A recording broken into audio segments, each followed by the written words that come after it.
Chosen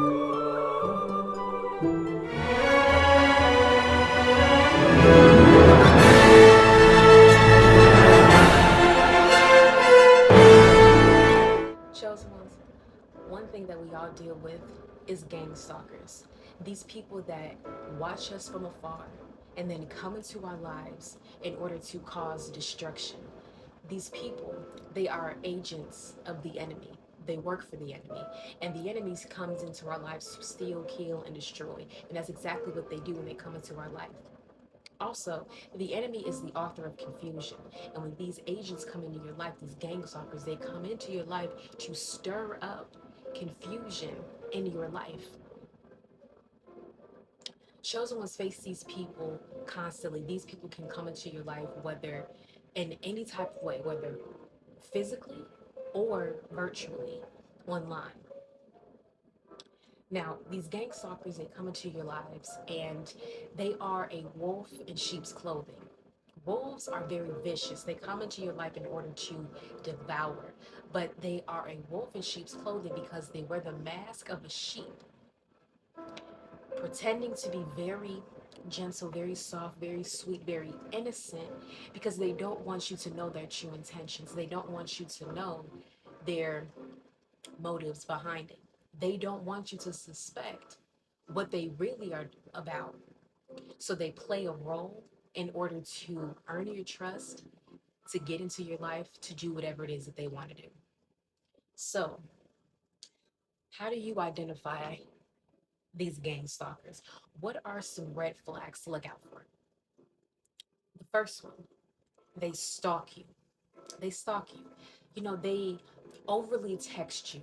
They can maybe reach out to you in your DMs on your social media. They message you any type of way, but they overly do it.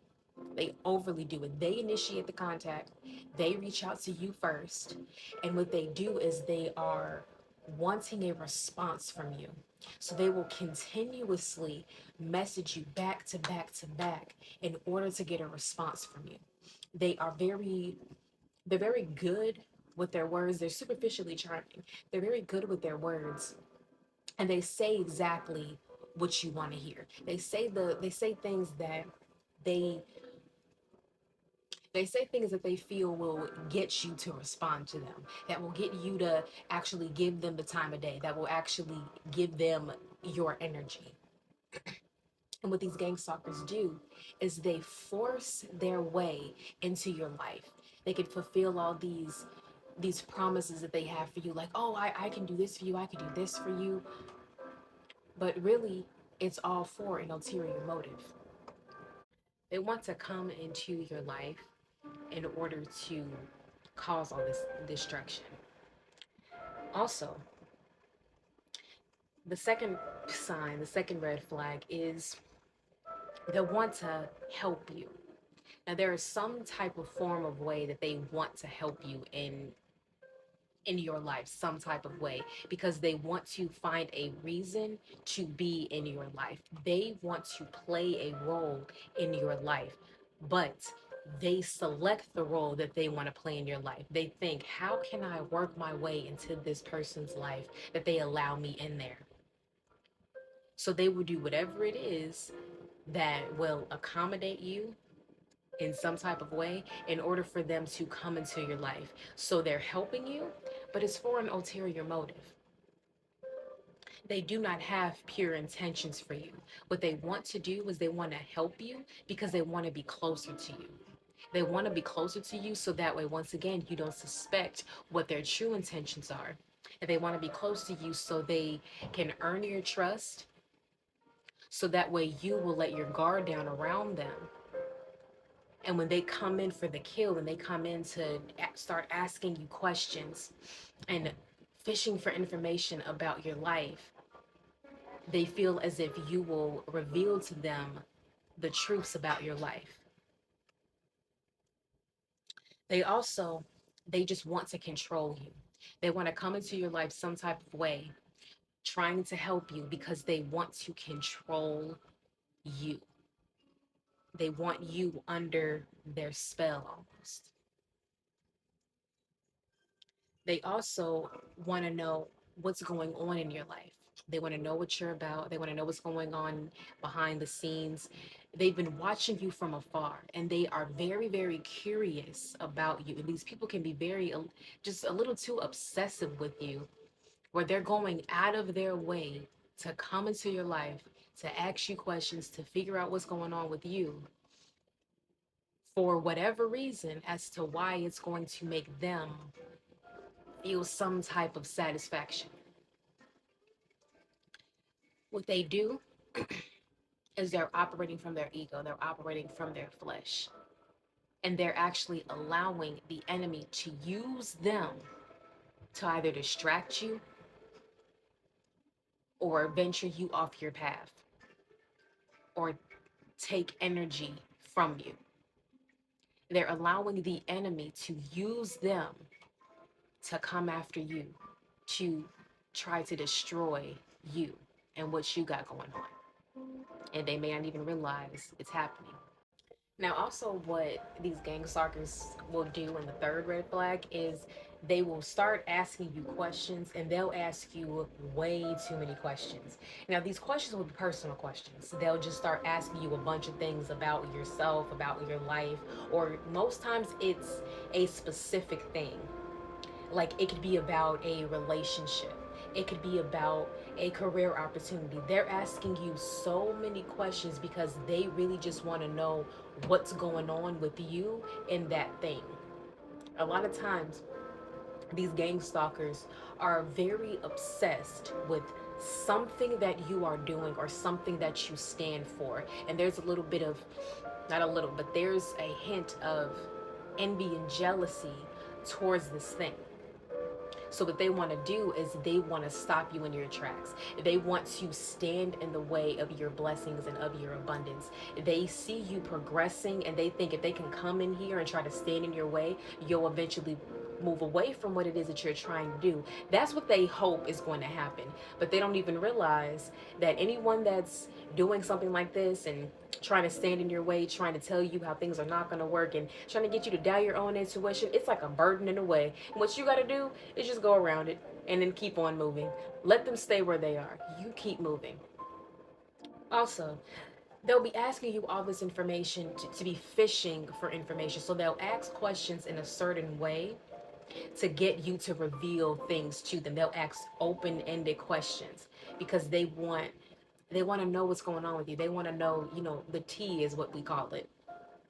And these people are they're just nosy. They're very nosy people, and they are overly curious about your life. They really want to know what's going on behind the scenes.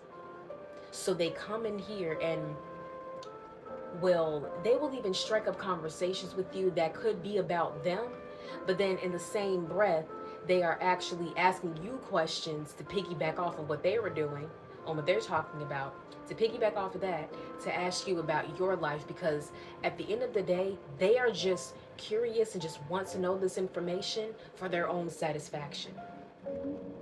And what they'll do is they'll be asking you all these questions to get you to pull that information out of you. They're very manipulative on how they do this.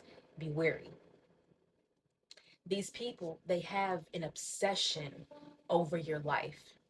It's as if your life is so interesting, so mysterious, that they're so focused on your life that they're not even focused on theirs. And if you have people like this, understand how anointed and amazing you are for someone to be that invested in you. So how exactly do they do this? Well, first they will ask you a question. Then you answer the question. Then what they do is they will contradict your answer and they will use what you say against you. And they will do this in order to cause doubt and confusion about your life. Whatever it is that you believe in, they want to stir up confusion in your own mind by trying to make you second guess, by trying to make you doubt what you already feel intuitively. The enemy is the author of confusion. And if these people say that they are of God and everything, but they're trying to stir up confusion in your life, they are not. They simply are not.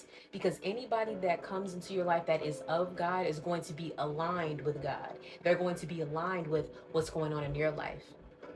They're going to be pushing you towards your destiny, not pulling you away from it. If they're pulling you away from your destiny, they are not of God, they are of the enemy. It doesn't matter what they say, because they can wear a mask and they can say anything that you want to hear so that you can trust them.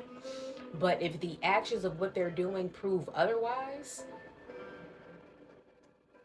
just know what they are there for. Be spiritually aware of what they are doing. Next, what they want to do is they want you to be so confused about your life and for you to doubt your own intuition so that you are spiritually stuck. They want you to be stuck. They want to hinder you. They want to delay you. They want to distract you. They want to cause you to be so much in your head that you can't even focus on what you need to focus on. This is what the enemy tries to do to you. And if the enemy can't get to you inside your own head, then the enemy will send people directly towards you in order to do this work. The enemy has minions running all around, spirits that's jumping inside ungrounded, spiritually weak vessels to do this work. It doesn't matter how charming they may sound, because even a con artist can be charming. It doesn't matter how sweet they sound. If they are pulling you away from your destiny, if they are contradicting your intuition, if they are giving you false prophecy, they are not of God. If it's not aligned with what God has already been telling you, and it's the exact opposite, and they're trying to contradict God's word, that's of the enemy. The same way that the serpent tricked Eve in the Garden of Eden is the same way that these people try to come and trick you into your own life, or whatever it is that you are passionate about, whatever it is that you are here to do. The enemy wants to stop your destiny and will work overtime to do so. And they will tell you things that they know isn't true. It'll be complete, utter lies. And they could be lying to your face, but pretending that they're not. And this is how just manipulative and deceitful these people are. Now, they tell you things that they know isn't true, but they claim it to be true. And a lot of times what these people will do is they will say that, oh, God told me this, and God told me this to tell you, and God said this. They want to be credible. So they will use God to say something to you in order for that statement to be believable. And that's what you call using God's name in vain. If you're saying, oh yeah, God is, spirit is saying this, God and the universe, whoever you call it, is saying this, and whatever statement that they say after that is not even what God had said. It's something that they have formulated in their own mind to say to you, because they're operating from the enemy. The enemy put those words into their mouth, not God. Yeah, that's using God's name in vain. A lot of times we think, oh my God, no. Using God's name in vain is saying that God has told you something and it's a complete lie. It's not even what God has told you.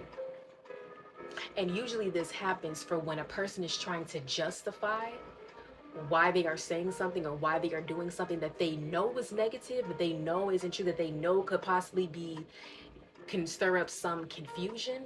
But in order for them to be believable, in order for them to get the job done, in order for them to make sure that this person trusts what they say, and then they'll say, oh yeah, God said this. Yeah, God told me this, and God's saying all of this. And they'll say God said this, and it's a bunch of crazy stuff. And it's like, why would God tell you that? And another thing about these Gangstalkers is sometimes they could try to come up in here and say, oh yeah, God wanted me to tell you this, and it's a bunch of utter BS. Let me tell you this. If God wanted to tell you something, God's going to come to you directly. To you directly. He's going to download it into your spirit, tell you in a dream, tell you in your waking state. God's going to bring it to you directly. God will never tell another person something and require you to go to another person to have that message. That's not how God works. God is within us all. So why would God have to go through another human being to talk to you? It don't make sense. That's not how God works. And then people want to sit up here and act like, oh, well, the Spirit wanted me to tell you this, baby. You need to get off your high horse and stop operating from the other master because God didn't tell you anything. So I want you to know that. Never think that somebody has to come tell you something about your life because God will tell you directly. You understand me? All right.